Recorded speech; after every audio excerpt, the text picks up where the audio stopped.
पूरा फंडिंग से षड्यंत्र रचा गया है।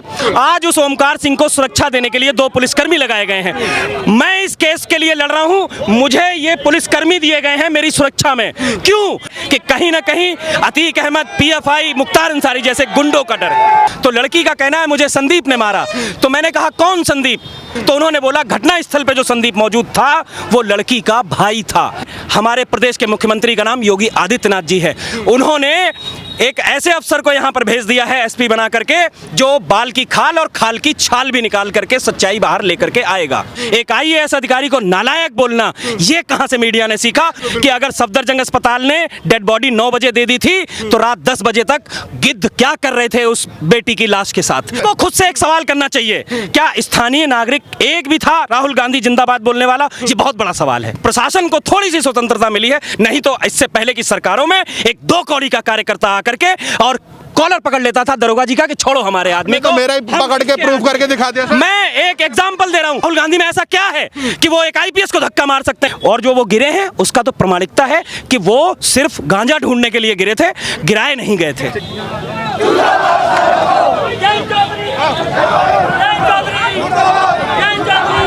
दोस्तों नमस्कार, हम हैं जीरो ग्राउंड पर। आप देख रहे हैं यहाँ पर एक जमावड़ा है जो ठाकुर समाज के बच्चों के न्याय की बात कर रहा है, और राजनेता जो लोग यहाँ पर आ रहे हैं उनके विरोध में ये लोग मुर्दाबाद मुर्दाबाद के नारे लग रहे हैं। क्या क्या कहना चाहेंगे जो नेता लोग यहाँ पर आ रहे हैं? क्या कहना चाहेंगे ये जो लोग नेतागिरी कर रहे हैं यहाँ पर? ये नेता लोग आ रहे हैं, गंदी राजनीति कर रहे हैं। ये नेता लोग गंदी राजनीति कर रहे हैं, अपनी रोटियां सेकना चाह रहे हैं। तो क्यों नारेबाजी चल रही? नारेबाजी राजनीति नहीं चल रही। नारेबाजी इसलिए चल रही है, हम अंदर से बहुत दुखी हैं। हम अंदर से इतने दुखी हैं, हम भी इस बहन के लिए न्याय मांग रहे हैं। हाथरस से सच को छुपाया जा रहा है लगातार। हाथरस से सच को छुपाया जा रहा है, हम न्याय मांग रहे हैं। हम उस मनीषा बहन के लिए न्याय मांग रहे हैं।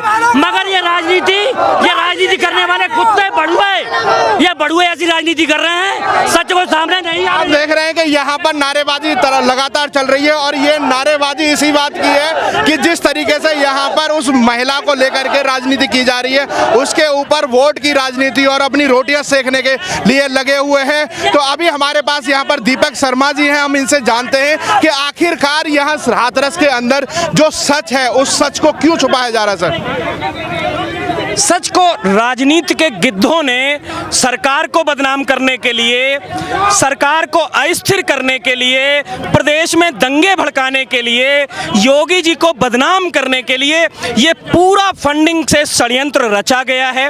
एक बेटी को मोहरा बना करके, मुझे तो अब ये भी लगता है कि कहीं उस बेटी की हत्या न की गई हो जानबूझकर। मैं इस पे भी सीबीआई जांच जब करे तो मैं आपके चैनल के माध्यम से, आपके पोर्टल के माध्यम से, जो भी है उसके माध्यम से मैं ये भी सरकार से निवेदन करता हूं कि इस बात की भी जांच की जाए कि कहीं इन गिद्धों ने उस लाश को नोचने के लिए। दीपक जी, सबसे बड़ी बात है, मेरे एक लड़के से बात हुई जो इसी गांव का है। उस लड़के ने बोला कि अलीगढ़ हॉस्पिटल से दिल्ली हॉस्पिटल के बीच में सब कुछ घटा गया है। मैं आपको एक बात बता दूं, यहाँ पे बहुत बड़ी बात है, लेकिन ये कोई पूछना नहीं चाहता। आजकल के पत्रकार वैसे बहुत दिमाग वाले होते हैं, लेकिन मूल पे नहीं जा रहे हैं। या तो इन सबको फंडिंग हुई है।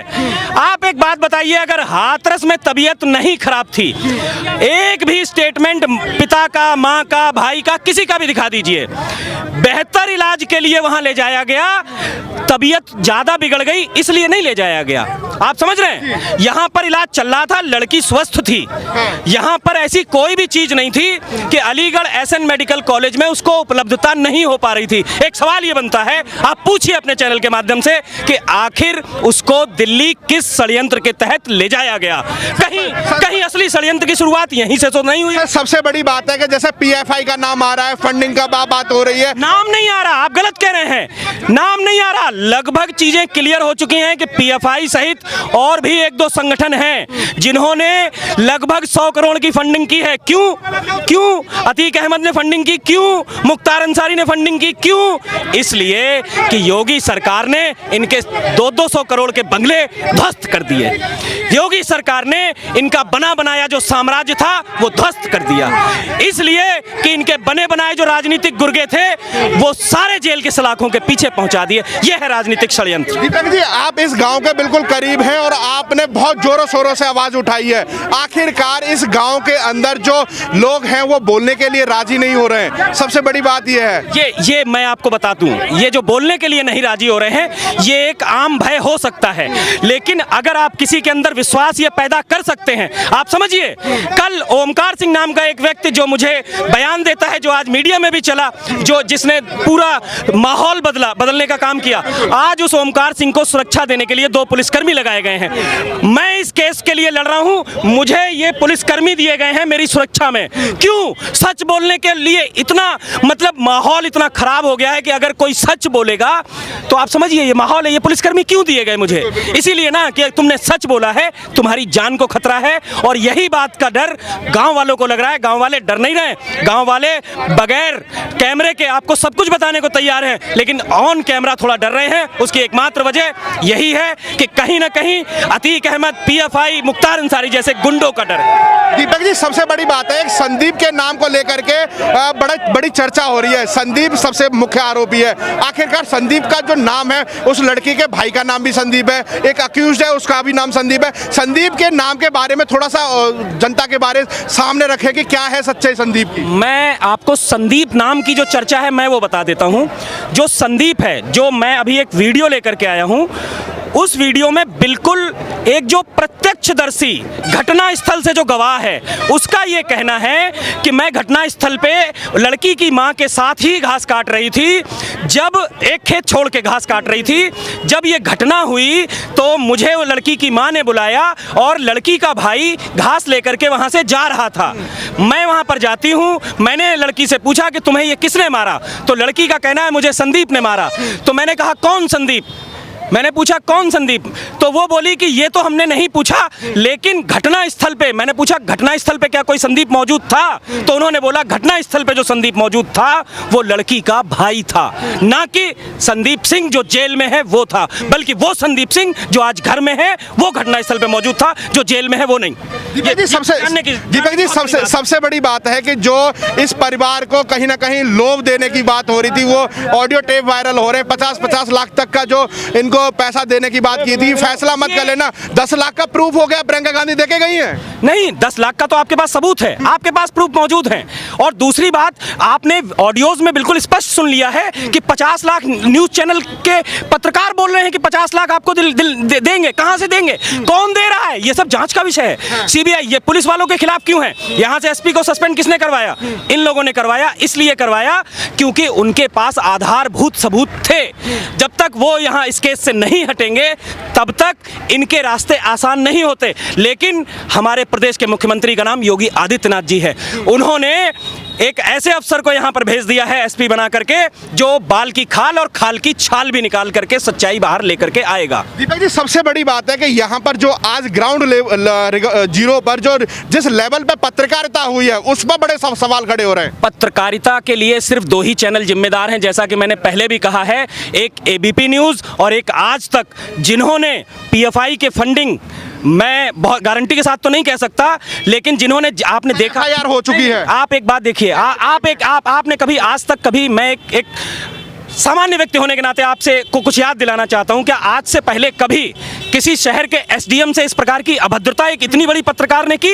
आपको पता है क्या कहना था? मीणा साहब से मेरी बात हुई थी, वो कह रहे थे कि मेरी जिम्मेदारी है, मैं ड्यूटी पे लगा हूं, जैसी मुझे गाइडलाइंस मिलेंगे मैं उसके तहत काम करूंगा। उनको जो बोलना है वो बोलने दो, वो अपनी टीआरपी के लिए कुछ भी बोल सकते हैं। कुछ भी बोले ये चलता है, आप कुछ भी बोलिए वो चलता है, लेकिन एक आईएएस अधिकारी को फर्जी बोलना, एक आईएएस अधिकारी को बदतमीज बोलना, एक आईएएस अधिकारी को नालायक बोलना, ये कहां से मीडिया ने सीखा और इतनी दम कहां से आई और ये कौन सा बैकअप है? ये सब जांच का विषय है। मैं आज उस जो पत्रकार ने इनको फर्जी बोला उनको लिए भी मैं कहना चाहता हूं कि उनके पहले जाकर के एक जो क्रैक किए हैं उन्होंने 4 एग्जाम, उनको क्रैक करके दिखाए, अपने बच्चों से कराएं, तब मानेंगे उनको फर्जी बोलना। नहीं, एक बात बहुत महत्वपूर्ण है कि इस शहर के डीएम हो, इस शहर के एसडीएम हो या इस शहर के एसपी हो, उन सब ने एक बात बोली कि एसआईटी जांच कर रही है, इसके बाद हम मीडिया को अंदर जाने देंगे। लेकिन मीडिया ने क्या दिखाया? हमें अंदर नहीं जाने दिया जा रहा है। एक भी बार अगर एक आप स्टेटमेंट दिखा दीजिए कि आपको अंदर नहीं जाने दिया जाएगा। उन्होंने कहा, हर बार यही बोला गया। देखिए, मैं इसकी बात नहीं कह सकता कि किसी सिपाही के मुंह से निकल गया हो, किसी दरोगा के मुंह से निकल गया हो, लेकिन जो वरिष्ठ अधिकारी हैं उन्होंने हर बार यही बोला कि एसआईटी अंदर जांच कर रही है, उसके बाद आप जाएंगे। लेकिन देश को भड़का दिया गया कि ये लोग सच छुपा रहे हैं, ये लोग मुद्दा बना रहे हैं। और जहां तक बात रात में लाश को अग्नि देने की थी, तो इनका काम पूरा नहीं हुआ। गिद्धों को लाश नोचने को नहीं मिली। एक सवाल तो ये भी बनता है कि अगर सफदरजंग अस्पताल ने डेड बॉडी 9 बजे दे दी थी, तो रात 10 बजे तक गिद्ध क्या कर रहे थे उस बेटी की लाश के साथ, उस बेटी की मृत आत्मा के साथ ये गिद्ध क्या कर रहे थे दिल्ली में? रात को 10 बजे जब हाथरस प्रशासन वहां पहुंचा है, तब जाकर के, हालांकि वहां पे पिता भी लड़की का मौजूद था, भाई भी मौजूद था, लेकिन वो स्वयं राजी नहीं थे, क्योंकि वहां पे भी एक पत्रकार ने घेराबंदी करके उस लाश को अपने कब्जे में कर रखा। वहां पे भी आम आदमी के एक विधायक गए थे, उनको भी गो गो करके नारे लगा करके उनको भगाया गया था, क्योंकि वो भी वहां पर राजनीति करने पहुंचे। बिल्कुल स्पष्ट देख सकते हैं ये जितने भी नेता आ रहे हैं, मेरी इनसे कोई दुश्मनी नहीं है, ना मैं कोई नेता हूं, ना मुझे वोट चाहिए। चाहे अखिलेश यादव हो तो नहीं आए, चाहे धर्मेंद्र यादव हो, जयंत चौधरी हो, या कल जितने भी नेता आए, या परसों राहुल गांधी हो, प्रियंका गांधी हो, क्या आपको राहुल गांधी आपको खुद से एक सवाल करना चाहिए, क्या स्थानीय नागरिक एक भी था राहुल गांधी जिंदाबाद बोलने वाला? ये बहुत बड़ा सवाल है। सबसे बड़ी बात है कि जो राहुल गांधी, प्रियंका गांधी यहाँ पर आए थे, शशि थरूर का बयान आया था कि वो कह रहे थे कि हमें तो मौका मिला है, हम इस पे नहीं जाएंगे तो कब जाएंगे? शशि थरूर ने स्वीकार कर लिया कि राजनीति में ऐसे मौके बहुत कम आते हैं, हमें मौका मिला है, हमें राजनीति करने दीजिए। इससे और क्या स्पष्ट और क्या बयान? पीपली लाइफ बना दिया है इस गांव को। इस गांव का हाल जो है वो पीपली लाइफ से भी बुरा कर दिया गया है। यहाँ पे सिर्फ पुलिस प्रशासन को बदनाम करने की साजिश नहीं रची गई, पुलिस प्रशासन को बदनाम करके योगी सरकार को अस्थिर करने की साजिश रची गई है। क्योंकि प्रदेश में पहली बार हो रहा है कि पुलिस को थोड़ी सी स्वतंत्रता मिली है कि वो अपना कार्य सही ढंग से कर सके, प्रशासन को थोड़ी सी स्वतंत्रता मिली है। नहीं तो इससे पहले की सरकारों में एक 2 कौड़ी का कार्यकर्ता आकर के और कॉलर पकड़ लेता था दरोगा जी का कि छोड़ो हमारे आदमी को। तो मेरा ही पकड़ के प्रूफ करके दिखा दिया। मैं एक एग्जांपल दे रहा हूं। दरोगा का कॉलर एक छोटा सा कार्यकर्ता, कौन हो तुम? कि मैं कार्यकर्ता हूं इस पार्टी का। मैं किसी ये तो राहुल गांधी के साथ दिखाई दिया था, कह रहे थे गाड़ी पलटी जा रही है, इधर राहुल गांधी को भी पलट दिया है। इधर राहुल गांधी को पलटा नहीं, पहले तो आप उस वीडियो को देखिए। अगर आपने नहीं देखा है तो मैं आपको दिखा सकता हूं कि राहुल गांधी एक आईपीएस अफसर को कैसे धक्का दे रहे हैं, कैसे वो जो खुद को महात्मा गांधी का बेटा बोलते हैं, और देश के इतने, शायद देश में, शायद नहीं, आईएएस और आईपीएस से बढ़ करके कोई पद नहीं होता इस देश में। और एक आईपीएस को धक्का मारने का मतलब समझते हैं? अगर मेरे जैसा कोई व्यक्ति आईपीएस के कंधे पे अगर या फिर सीने पे हाथ मार दे तो 1.5 साल तो कोर्ट से मुझे जमानत नहीं मिलेगी। आपको पता है राहुल गांधी में ऐसा क्या है कि वो एक आईपीएस को धक्का मार सकते हैं? कौन से उनके पास ऐसा पद है कि वो आईपीएस को धक्का मार सकते हैं? क्या वो डीआईजी हैं, कहीं के डीजीपी हैं? अरे नेता हैं, नेता हैं। नेता को बिल्कुल ही अधिकार नहीं होता कि किसी कांस्टेबल को भी धक्का मार सके। बिल्कुल। लेकिन उन्होंने, और जो वो गिरे हैं उसका तो प्रमाणिकता है कि वो सिर्फ गांजा ढूंढने के लिए गिरे थे, गिराए नहीं गए थे। बहुत बहुत धन्यवाद सर।